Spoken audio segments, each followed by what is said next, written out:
তোমরা সকলেই ভালো আছো। এসএসসি 2024 রেজাল্ট তৈরি ক্ষেত্রে কি অনেক বড় ধরনের বৈষম্য হবে? এটা শিক্ষার্থীদের দাবি এক ধরনের, যে আসলে কি রেজাল্ট তৈরির ক্ষেত্রে বৈষম্য হবে কিনা বাংলাদেশে।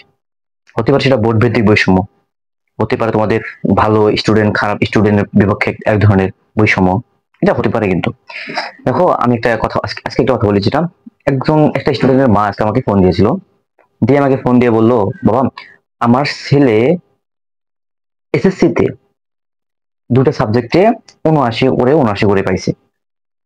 যেহেতু অটো পাস আসবে, সাবজেক্ট ম্যাপিং এর মাধ্যমে রেজাল্ট আসবে, সেহেতু তার রেজাল্ট কি সাবজেক্ট ম্যাপিং এ অটো পাস হলে তার রেজাল্ট কি ওই দুটো সাবজেক্টে আবার 79 আসবে? এটা এক ধরনের বৈষম্য কিন্তু হবে। তার মধ্যে উনি আবার বলতেছে যে আমার ছেলে একদম যে 6-7টা পরীক্ষা দিছে একদম প্রত্যেকটাতে ক্লাস পাবে, আর বাকিগুলো তো ইনশাআল্লাহ ভালো রেজাল্ট করতো। তার এসএসসি তে প্রিপারেশন খুবই ভালো ছিল, আমার বিশ্বাস সে অনেক ভালো রেজাল্ট করতো।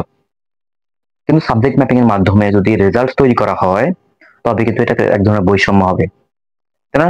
এসএসসি তে যদি 79 থাকে, তাকে এইচএসসি তেও 79 করে দেওয়া হবে, 1 মার্কও যোগ করা হবে না। এটা কি এক ধরনের বৈষম্য হবে না? একটা ওই রেজাল্টের কারণে সে যদি এইচএসসি তে খারাপ রেজাল্ট করে, প্লাস পেল না, সে মেডিকেলে পরীক্ষা দিতে একটু ডিফিকাল্ট হবে, দিলেও তার জন্য টেকা ডিফিকাল্ট হবে।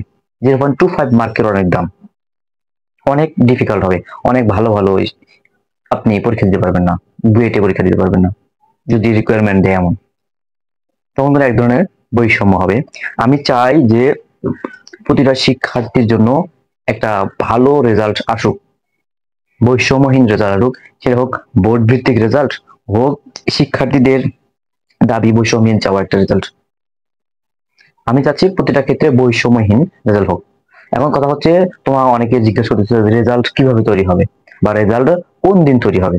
অনেক কন্টেন্ট ক্রিয়েটর তৈরি করতেছে, আগে যে 20 তারিখে একটা আপডেট দিয়েছিল শিক্ষা বোর্ড, ওটাই ঘুরে পেঁচিয়ে সবাই রেজাল্ট তৈরি করছে।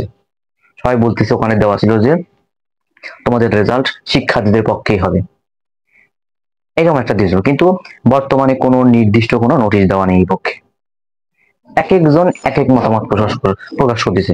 উনি একজন প্রকাশ করছে, এখন এক একজন এক এক ধরনের মতামত প্রকাশ করতেছে, কিন্তু নির্দিষ্ট কোনো মতামত এখানে কোনো ওয়েবসাইটে প্রকাশ হয়নি। যদি ওয়েবসাইটে নির্দিষ্ট কোনো মতামত প্রকাশ হতো, অবশ্যই ব্যাটলস অফ লাইফ চ্যানেলে পেয়ে যেত।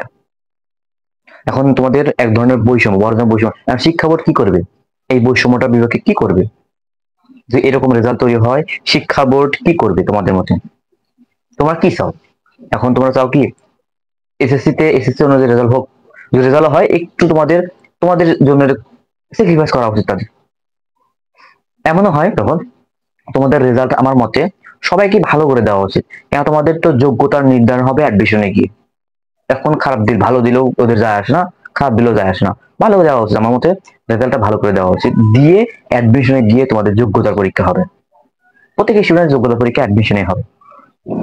আশা করি আমার কথা বুঝতে পারছো।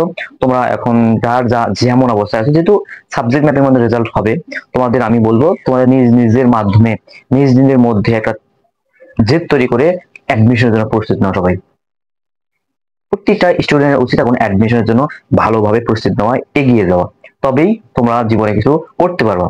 এখন দেখো, সামনে তোমাদের varsity exam, medical exam, BUET exam, বিভিন্ন বিশ্ববিদ্যালয় এক্সাম আছে, ওই এক্সাম গুলো দিতে হবে। সেহেতু তোমাদের এখন ভালো এভাবে প্রিপারেশন নিতে হবে। বৈষম্য এখন সম্পূর্ণ এটা শিক্ষা বোর্ডের হাতে। হ্যাঁ, শিক্ষার্থীরা চাইলে এমন কিছু পারে না, তোমার আগে থেকে জানো। আচ্ছা, ওদিকে না যাচ্ছি, তোমাদের এখন একটাই কাজ, ভালোভাবে পড়াশোনা করা। এরকম আপডেট, যে কোনো আপডেট, শিক্ষা বিষয়ক যে কোনো আপডেট এই চ্যানেলে পাবা। অবশ্যই চ্যানেলটিকে সাবস্ক্রাইব এবং ফেসবুক পেজে ফলো দিয়ে পাশে থাকবা। আসসালামু আলাইকুম।